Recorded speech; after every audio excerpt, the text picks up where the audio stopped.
It's about not losing yourself. Now, Santi, in the article, you introduced the idea of purpose needs pace. And I think it's one of the most powerful things I've heard a leader articulate. And you described it like fire, the spark, the fuel, the oxygen, the heat.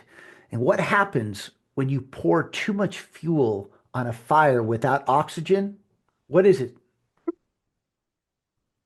The fire stops existing. That's what happened to you. Not enough oxygen, the Mm-mm. emotional bandwidth Mm-hmm. to sustain it in a hostile environment. For leaders listening right now who are feeling like they're running on fumes, what's the first thing they need to do to restore that oxygen? And so sometimes we think we need more efforts, more hours on the job. But the first practical step that I would tell them is to pause long enough that you tell yourself the truth about where you are now.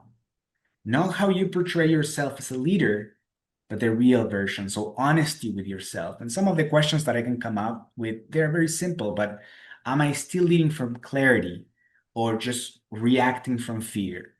Am I energized by the mission that I'm carrying through?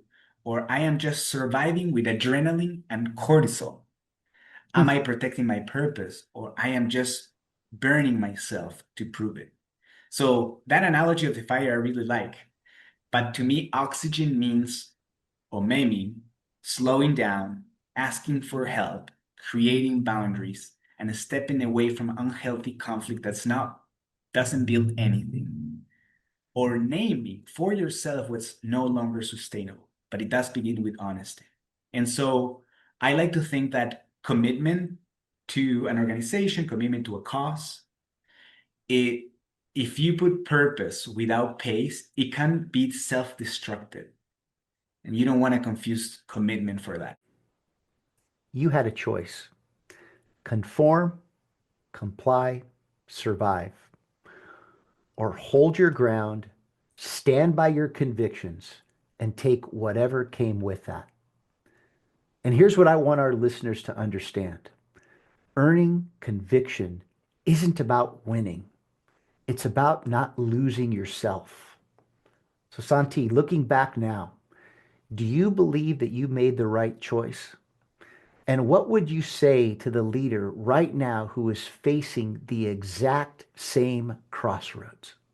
That's a great question, Glenn.